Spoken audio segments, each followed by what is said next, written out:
The wind howled over the empty plains, dragging with it the last whispers of daylight.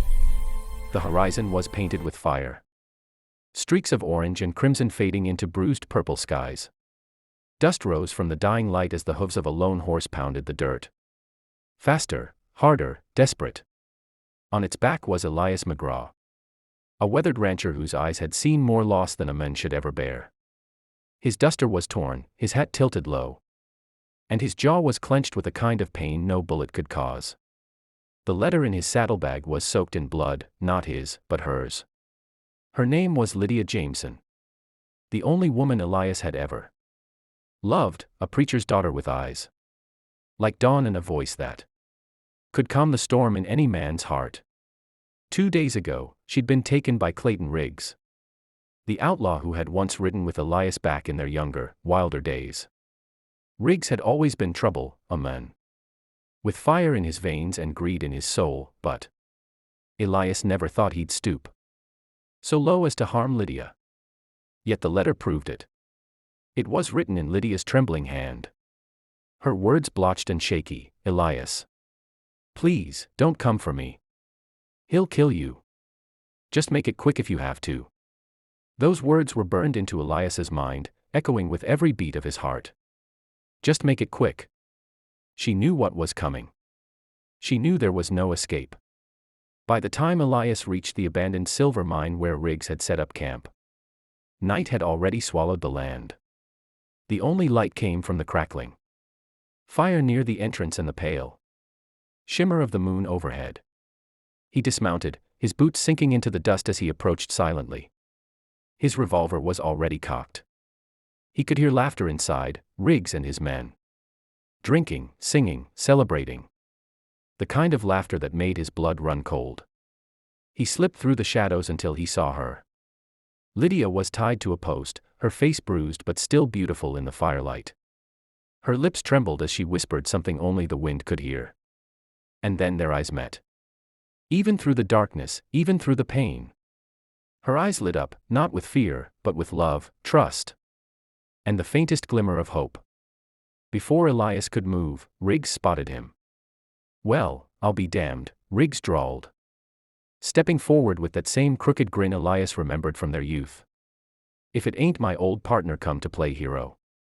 Elias raised his gun. "Let her go, Riggs." Riggs chuckled, tipping his hat back. "You always were the righteous one. But tell me, Eli, you think you can save her? You think you can save anybody? Not after what you did to your own brother." The words hit like a hammer.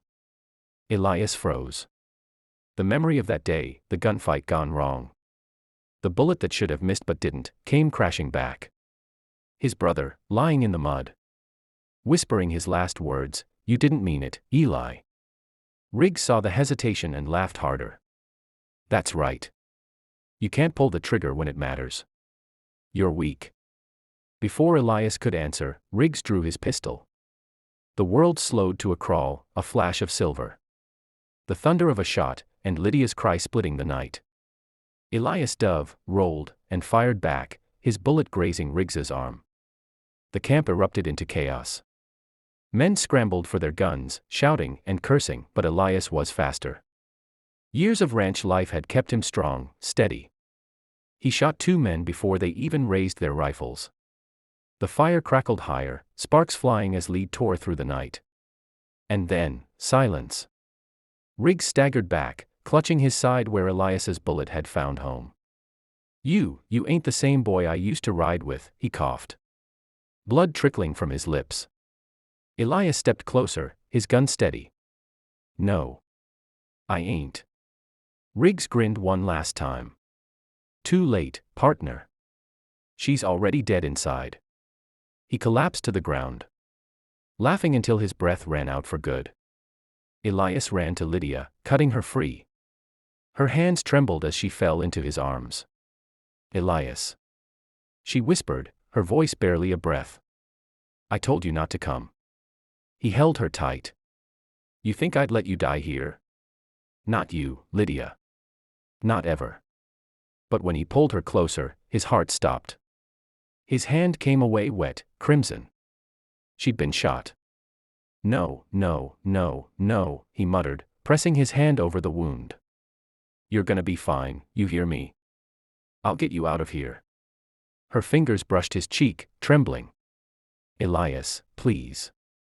Don't lie to me. Not now. He shook his head, tears cutting through the dirt on his face. You hold on. You always hold on.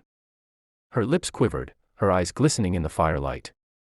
I'm tired, Eli. I just want the pain to stop. No, his voice broke. Don't you say that. She smiled faintly, that same soft smile that once melted his heart. Then do it for me. Just make it quick. The words tore through him like a bullet.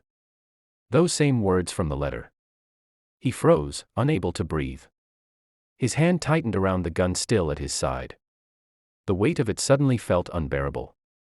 He looked into her eyes, the only home he'd ever known, and saw peace.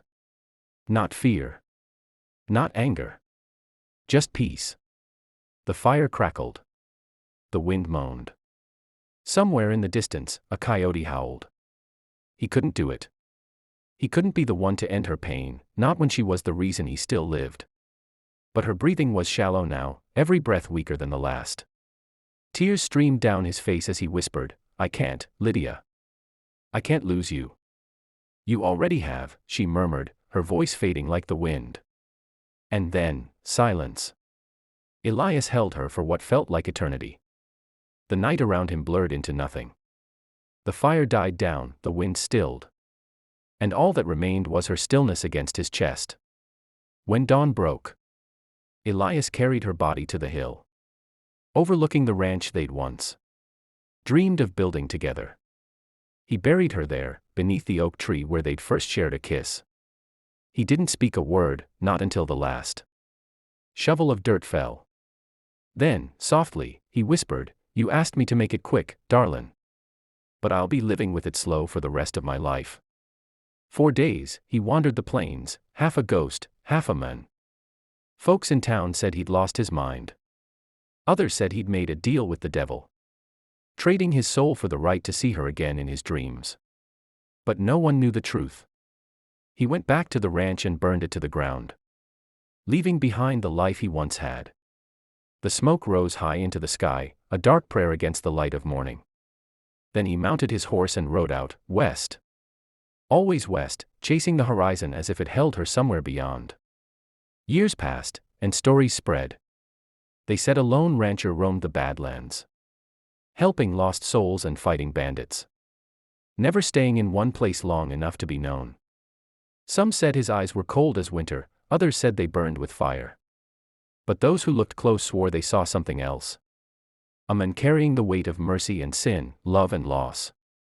One night, in a small border town, a young drifter stumbled into a saloon, beaten and bleeding. He said a stranger had saved him from a gang of rustlers out in the desert. He didn't say much, the drifter told the bartender, but he left me his hat. Said his name was Elias. The bartender froze. Elias McGraw. Thought he was dead. The drifter shook his head. No, sir. But he looked like a man who wished he was. Outside, lightning split the horizon. And for a brief second, the townsfolk swore they saw him, a lone figure on horseback, riding through the storm, whispering her name into the wind.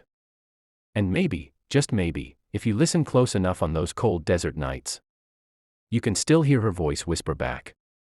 Just make it quick, Elias.